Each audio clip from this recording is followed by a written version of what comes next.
All right, there are many reactions on the president's visit to China, and more importantly, how the visit will translate to better economic gains for the country. More economists are also reacting to this already, and it's beginning to seem like Nigerians cannot wait to see the gains of some of these trips by the president. All right, we have an economic analyst, Ken Ife. He joins us now on phone from Abuja. Now, Ken, good morning. It's good to have you on. First of all, let me ask you, one of the reactions we hear from Nigerians every day is the number of trips the president is embarking on. What is your reaction when it comes to how beneficial they are to Nigeria? Look, they're very important, to be honest with you. There are 4 reasons. First of all, you know the president was maligned heavily during the election. So he had to go around to meet investors face to face. And honestly, those meetings have been reassuring because when you meet with him, you feel you can do business with him. So that's number one on the business front. Then, of course, the second one is that the nature of the security challenges facing Nigeria was such that it has to be handled at the highest level, the commitment. So he had to go around all the Francophone countries that surround Nigeria and then also talk to France that controls all those Francophone countries to really get them to commit troops and to really slot it out. And you can see the results. Then the third one is to go for investment. And you can see that going to China is part of that investment drive, and the Arab countries part of the investment drive, and all the U.S. The U.S. was spectacularly successful because, you know, there are so many European U.S. companies that wouldn't come to Nigeria under any circumstances unless the issue of corruption is tackled head on. This is because America has a law, what is called the Foreign Thought Act, that really tells you if American company misbehaves in your country, don't worry, just come to America and sue them. And you get all of them being sent to jail, directors. I mean, you've seen that in Halliburton. So now that they have seen a seriousness on that fight, that's why they're coming in. Then, of course, there are other areas like the oil crisis, having to get the heads of states to rein in and stop reduce production volume so that we can get price increase. He had to actually go out to the oil, to Saudi Arabia and to talk to them before they can actually agree. And then now you can see the result. There's, trickle increase in those. So there are good reasons. But we will tell you when we think is a lot more time is being spent. But at this moment, it's very, very important that he keeps on with what he's doing. All right, it's good that... I need to come to the real issue about China. I don't know when you want me to talk about it. I really want to talk about it. Okay, it's good that this is a good thing for the country, but we'll begin to wonder as a layman, will these investors sacrifice the president's presence on the altar of weak Naira compared to the dollar and some other economic indices that are not acting up right now in Nigeria's favor? Well, I have to tell you that the responsibility for monetary policy is that of the central bank. And also that we're going to also recognize that a lot of the factors around the current crisis we are having are actually global in nature, instigated by the tapering of the Federal Reserve Bank on their quantitative easing and the impact of outflow on Nigeria. And secondly, the oil price drop. Both of them acted interactively to encounter a very weak monocultural economy in Nigeria. And then we are now boxed into a corner where a receipt of $1 billion a month, a drop from 3.2 billion to 1 billion a month from central to central bank, is facing a request for $4.66 billion. So it's really very difficult for them to handle that, but they're doing their best. I think more could be done. And there's absolutely no doubt that more could be done. And those two areas that this has more to be done is what's going on in China right now. And I think I need to share the importance of this to the whole financial equation that we are facing. All right. Now, we know that there are lots of the deficit is multi-sectoral in Nigeria, generally from housing to aviation infrastructure, name it as the case may be. But there is a lot of pressure from Nigerians as to what areas the government should act. But if a step has to be taken, what areas should the priority be right now? Okay. Now, look in terms of Nigeria-China relation, because that will bring out all these priorities. Nigeria's trade with China is $16 billion. And we're in severe deficit in that. So even and the FDI last year was $2.5 billion. And then we have an infrastructure loan of $1.1 billion. Now, China has $3.7 trillion reserve. So they have the money. Even America is borrowing from China. So I would expect the president to talk seriously to China on two objectives. The first key objective is to address the imbalance. FDI last year was $2.5 billion. And then we have an infrastructure loan of $1.1 billion. Now, China has $3.7 trillion reserves. So they have the money. Even America is borrowing from China. So I would expect the president to talk seriously to China on two objectives. The first key objective is to address the imbalance and correct the imbalance in trade and deepen the trade relations, particularly in the area of industrial activity. And I will give you some key actions in this area. Then the second objective is really to deepen the technical cooperation and trade in services. Now, I will give you the example. I will give you examples to support those two objectives. The first objective is really the strategy. The first strategy is to increase export to China of crude oil, natural gas, and solid minerals, which China buys. It's the biggest buyer. But it's not buying from Nigeria. It's not buying enough from Nigeria. But the way you do it is to strategically encourage China to invest in the upstream, midstream, and downstream sectors of oil, gas, and solid mineral. So that when their companies are doing it here, you don't have to argue with them because they're going to have to export them back to China. So that's number one. Number two, the second strategy is to increase Chinese investment in our industrial diversification and import substitution strategy by encouraging them to invest in the trade-free zone for re-export. Now, if you don't direct them to trade-free zone, they will see it as a hostile program that is intended to substitute their export into Nigeria. But if you encourage them to invest in those industries for the purpose of repackaging, for the purpose of value addition, and for the purpose of assembling of cars and stuff like that, and they will re-export them to Africa and the other, even to America, where we enjoy the AGOA, then they will understand that and they will comply. Because after all, China started with industrial zones all around China. That's how they started. So they understand that very well. And of course, the third area is to get them to encourage China to invest some of their 3.7 trillion reserves in national and regional infrastructure, which they are doing now. But the particular one we're interested in is rail, coal to power, gas to power, dams to power, water, and agri. Now, China opens at least one coal power station every week, at least. And we have reserve of coal in 12 states. So if they come in to mine the coal, they will use it to generate power.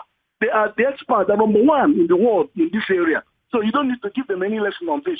And if they invest in the upstream, of course, the gas, the natural gas will go to power generation. So China can crack our problems. And they can do the gas and power to power, both on the Niger Delta belt and also in the inland sedimentary basins, where we have loads of gas in Enugu State, Anambra State, Kogi State, Imo State, and then going up to the north in Chad, we have gas inland basins. But finally, on the second objective, the purpose there will be to deepen cooperation.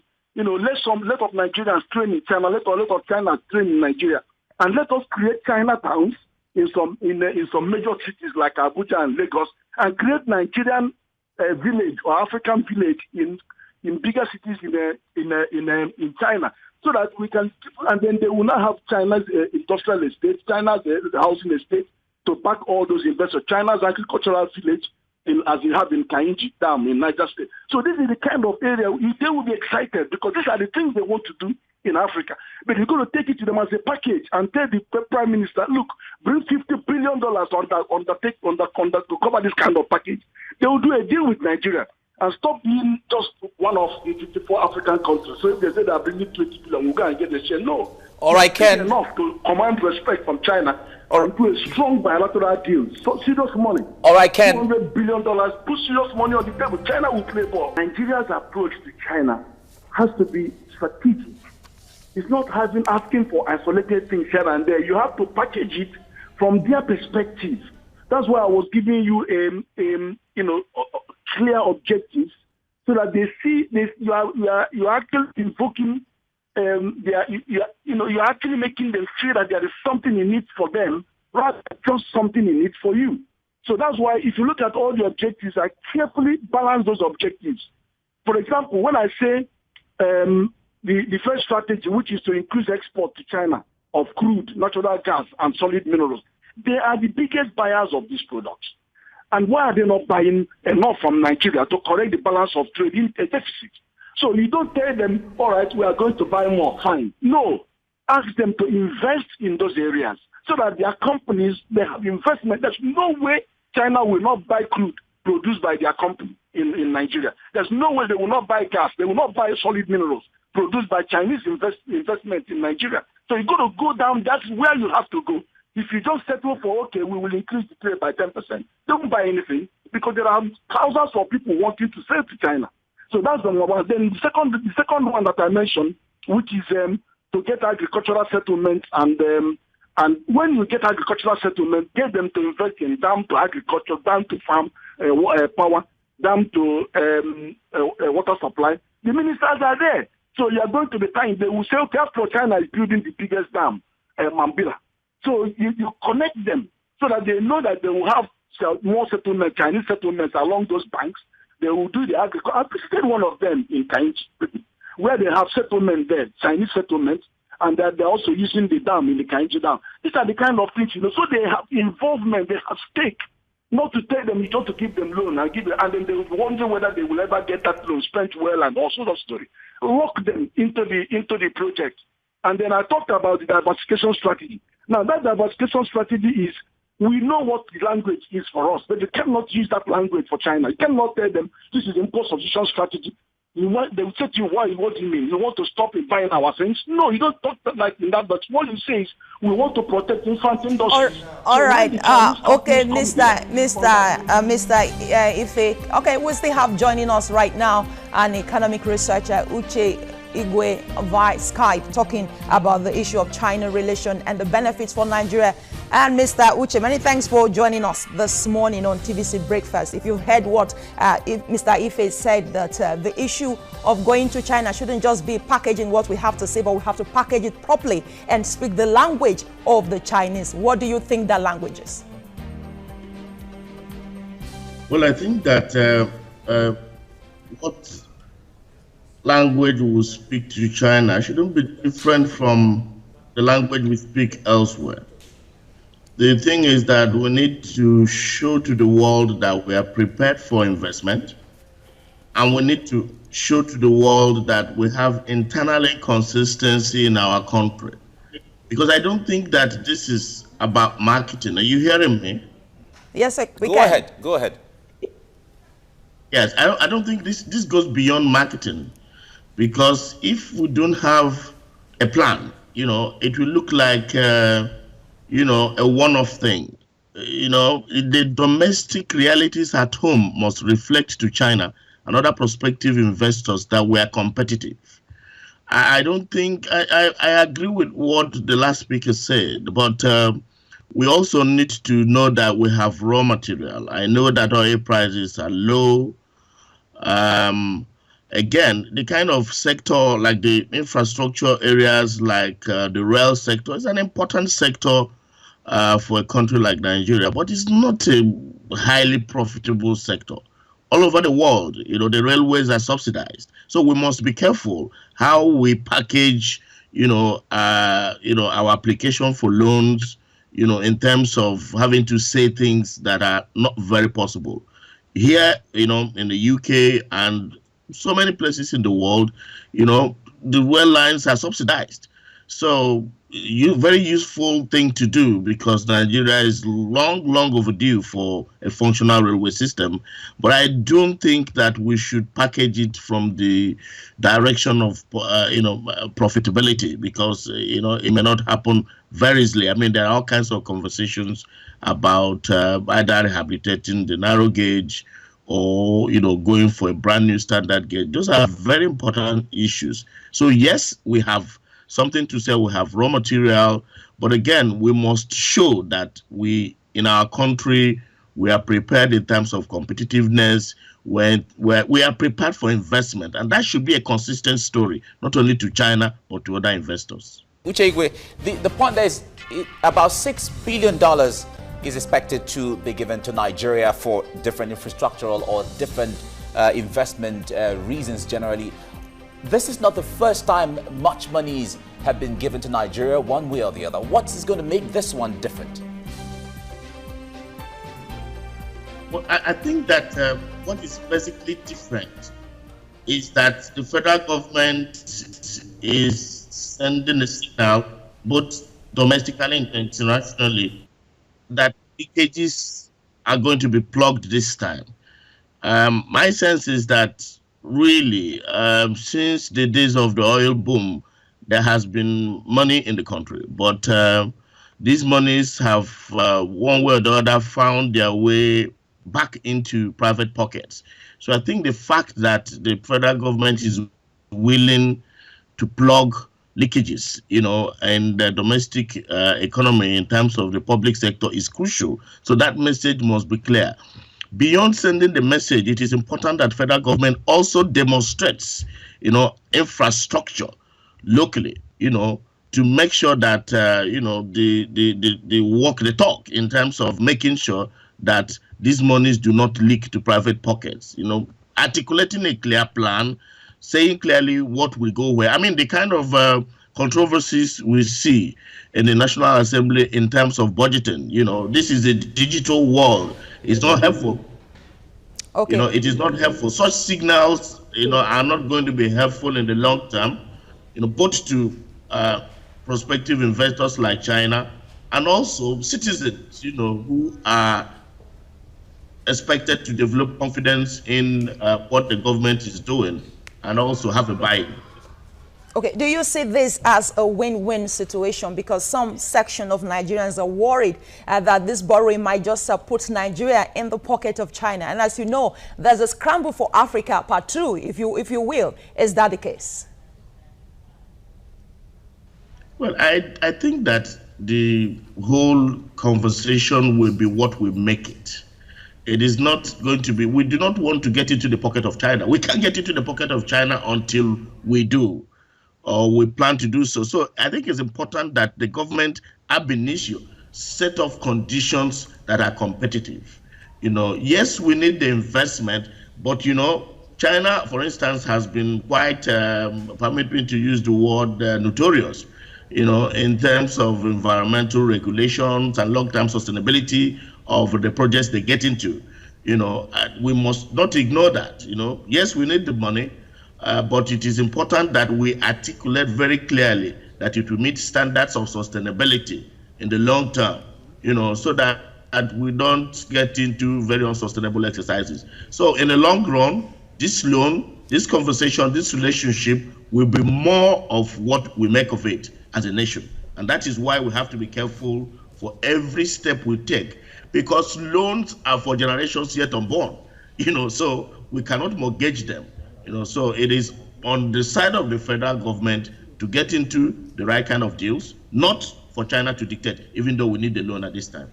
All right. Now, there's much talk about the fact that this relations is mutually beneficial to both countries. But if we have to look at put things in perspective, China is the one doing all the investments. All the returns are going back to them, as the case may be, from the loans to all the physical infrastructure they have in the country. Apart from oil, what does Nigeria stand to benefit in this?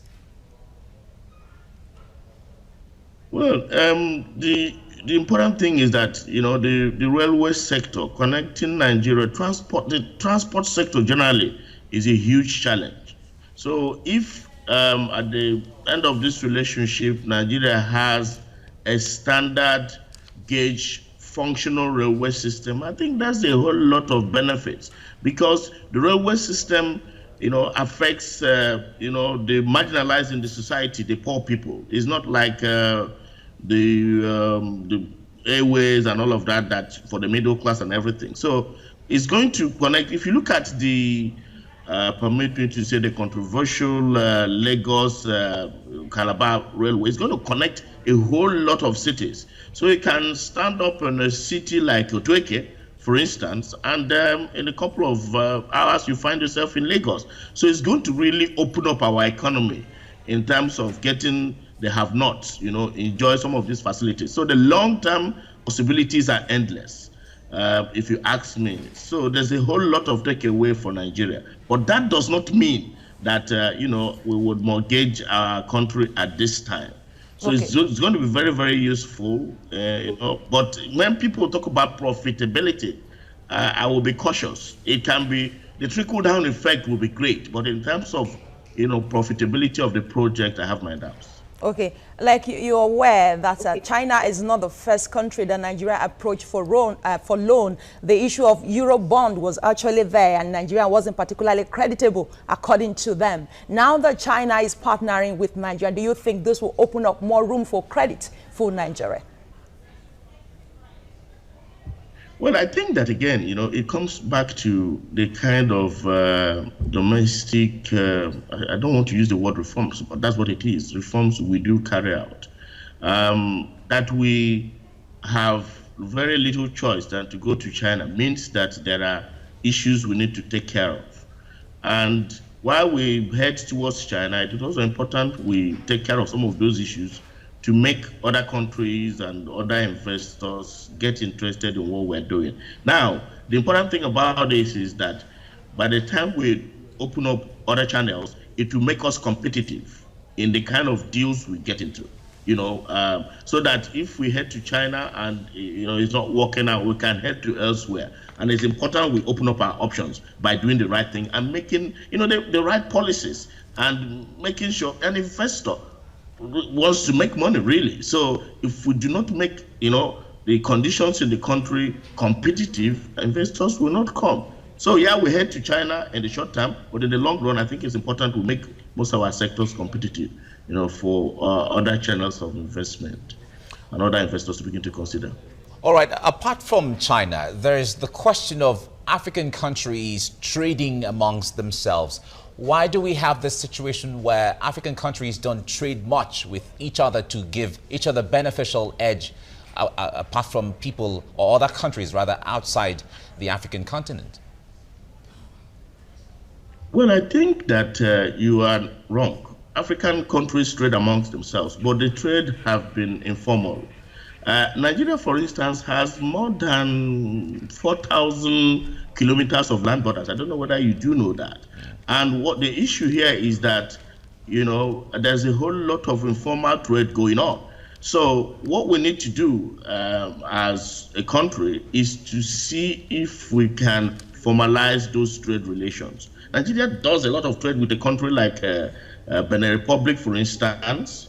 I mean, if you go to the north, you will see that, things that, a country like, a state like Borno has borders with Cameroon, with Niger, and I can tell you that those borders are as good as what you would imagine. So there's a whole lot of informal trade going on. What we need to do, and there's a whole lot of potentials, if we begin to formalize all those trade relations. That is one aspect. The second aspect is that you realize that interconnection in terms of air travels within Africa is really, really difficult. I think it's an area, continental bodies like AU should begin to consider. I want to go to Lilongwe, in Malawi, or go to the capital of Rwanda. I want to go there easily from Abuja, and I think that we cannot consider the potentials or harness the potentials of continental trade unless we begin to look at some of those issues. Again, there are issues of visa restrictions, and all of that. Those are important things. I mean, look at European Union. I mean, there are all kinds of conversations. You have your own perspectives, but the EU relationship, with all the challenges it's having, is enhancing inter-European trade. I think that as a continent, we need to begin to consider some of those policies so that we can harness the enormous internal potential we have as a continent within. And again, it has a way of, when somebody understands that, look, I cannot invest in Nigeria at this time, but I can invest in Rwanda and Burundi and probably produce there, and my products find their way seamlessly into Abuja. Why not? If you feel that you are a francophone investor, you can invest in Niger, and things are organized so that your products and services find their way into Kano or into Borno and everything, and there's no conflict in that area. you will do what is convenient for you. So, but again, the continent has to make that happen with the right policies. Yes, there are potentials, but there's a lot to do. All right. We still have with us Mr. Ken Ife. Just before we let you go, Mr. Ken, you heard our guests there talking about continental cooperation among the African countries. And the issue of WAMI and WAMZI, the West African country wanted to achieve a single inflation digit for years, and that has not happened. But there are some particular African countries that are making progress, like Rwanda, like Uganda, for instance, are meeting the MDG. What do you think they are doing that the West African countries are not doing? No, the issues are different and very, very complex, because if you are going for a single currency, you have convergence criteria that you have to meet. Debt to GDP ratio, the inflation rate, the exchange rate, you've got to take all those to plus minus 10%. And we're very far apart. I mean, in Nigeria, our external debt to GDP ratio is about 12 to 13%. Whereas in many countries that are here alone, and they're over 100%. So you're going to wait for 100 years before you can actually bring those convergence, meet those criteria. But what we are now more interested in is, whilst working on that agenda, is to settle the cross-border trade, cross-border exchange, monetary exchange between the borders, so that if you pay your money in Naira, you just pick it up in Sierra Leone or wherever. So you can do all our settlement without having to route it to London or to America before it comes. So that, you raise your letter of credit here, then it's going to be honored, because the banks here in Nigeria that are in Sierra Leone have enough deposits to deal with to support the transaction. So we're actually closing on those areas. But there are issues about informal trade that are not actually capturing the level of trade. They keep saying 10 to 12%, 10 to 12%, whereas in some cases it's actually more. In fact, if you look at Cote d'Ivoire and Senegal and Gambia, and look at the two neighboring countries, all these neighboring countries, they post about 40 to 45% intra-trade between them. But if you discount Nigerian oil and look at the trade, still something will rise about something percent. So, the trade is going on, but the level of informal trade is so horrendous that are not being captured. But that is not to say that more could not be done. Of course, more can be done, because I'm from ECOWAS Commission, I'm a consultant in private sector development, so I understand this terrain very well. There's a lot of bureaucratic issues that we have to come to terms with, and that's really what is derailing the entire integration process. And we're working on those. Obviously, part of this is the regional infrastructure, because the more regional connectivity you have on power and road and transit, imagine if you have a rail line from Nigeria, Lagos. All right, Ken. All right, Ken Ife, thank you very much for talking to us on TVC Breakfast. Now, we still have Uche Igwe with us on Skype from the UK. Uche, from your projections generally, what are the economic prospects for the economy going ahead from here for Nigeria? Well, I think that the prospects are very fascinating. And let me say that even though the oil prices are increasing, the direction Nigeria should go is to diversify, in terms of going to the non-oil sectors of the economy. And for the kind of population we have, services are interesting areas for investors. So, and I think that the way to go will be to, set out the right kind of policy, to get people who are interested in investing. Look at MTN, for instance. It took the right kind of policy for the MTN and for other telecommunication companies to invest in Nigeria. If we can do it with the telecommunication sector, we can do it with other sectors. And, it will create employment and also reduce poverty, which is the very important issue we're grappling with. We will also be helping ourselves if we do something sustainable in terms of curbing corruption, because there are several, international entities who want to use that. I mean, in terms of corruption perception index and so many other criteria that investors will need to look at in terms of coming to invest. So yes, the prospects are good if we can diversify beyond oil, but also we need to put the right policies in place so that we can attract the right kind of people around the table. Right, Mr. Uche Igwe, there, many thanks for your thoughts on TVC Breakfast this morning. We appreciate that. And of course, Ken, we thank you for coming on. I will take a short break now and return with more on TVC Breakfast. Don't go away.